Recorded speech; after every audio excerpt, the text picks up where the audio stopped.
নমস্কার। তোমরা এটা দেখে নিশ্চয়ই বুঝতে পেরেছো আমি কি করতে চলেছি। হয়তো অনেকে কমেন্ট লিখতেও শুরু করে দিয়েছো, কিন্তু আমি বলবো একটু থামো, একটু ধৈর্য ধরো। আমি এখানে 600 গ্রামের মতো তেঁতুল নিয়েছি। প্রথমে তেঁতুলগুলো আমি ছাড়িয়ে নিচ্ছি।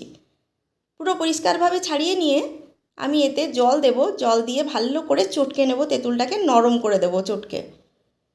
তো অনেক সময় ছাড়া তেঁতুলও পাওয়া যায় এখন বাজারে, তো যে তেঁতুলই পাও এইভাবে চটকে রেখে দিতে হবে খানিকক্ষণ।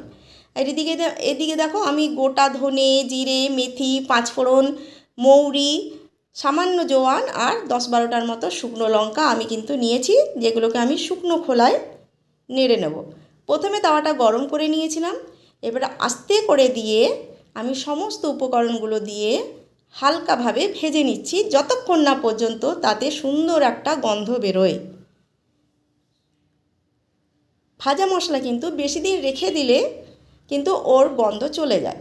তার জন্যই বলবো, যখন তোমরা আচারটা তৈরি করবে তখন করে নিলে মনে হয় ভালো হয়।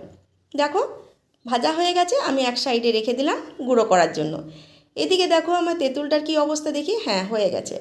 আমি কড়া চাপিয়ে তাতে 3 চামচের মতো সর্ষের তেল দিয়ে 4টে আমি শুকনো লঙ্কা দিয়ে দিলাম, 1 চামচের মতো পাঁচফোড়ন তাতে আমি দিয়ে দিলাম।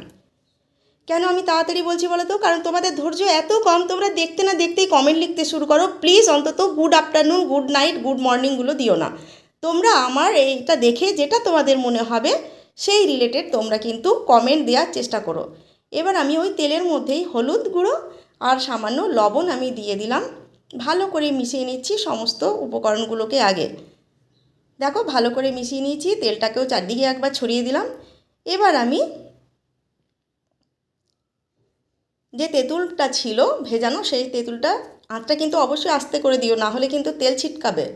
এবারে সমস্ত তেঁতুলটা, মানে এতে 600 গ্রামের মতো তেঁতুল আছে। তেঁতুলটাকে আমি ওই সর্ষের তেলের মধ্যে দিয়ে আমি নাড়তে থাকলাম।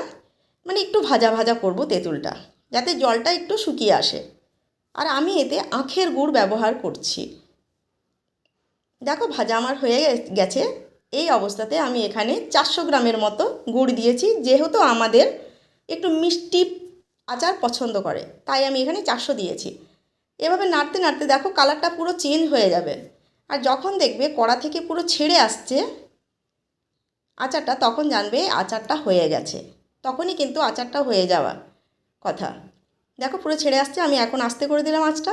এবার আমি যেটা দেব, 1 চামচের মতো বিট লবণ তাতে দিয়ে দেবো, তাতে টেস্ট কিন্তু বাড়বে। আর যে ভাজা মশলাটা আমি করেছি, সেই 2 চামচ ভাজা মশলা আমি এর মধ্যে দিয়ে দেবো।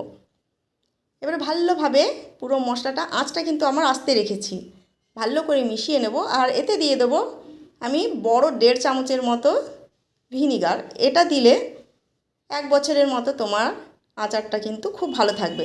তবে আমার মনে হয় এই আচারটা করার পরে মাঝে মাঝে রোদে দিলে আরও ভালো হয়।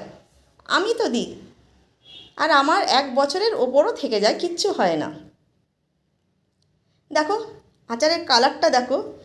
না আমি কোনো শুকনো লঙ্কার, মানে কাশ্মীরি লঙ্কার যেটা বলে, কাশ্মীরি লঙ্কার গুঁড়ো দিয়ে নিয়ে যে কালারটা হয়েছে, অটোমেটিক এই কালারটা তোমাদেরও চলে আসবে। তা আমি বলবো যে ধৈর্য ধরে তোমরা দেখো, দেখে তোমরা কমেন্ট করো প্লিজ। তাতে আমারও ভালো লাগবে আর আমার কাজ করার এনার্জিটাও বাড়ে।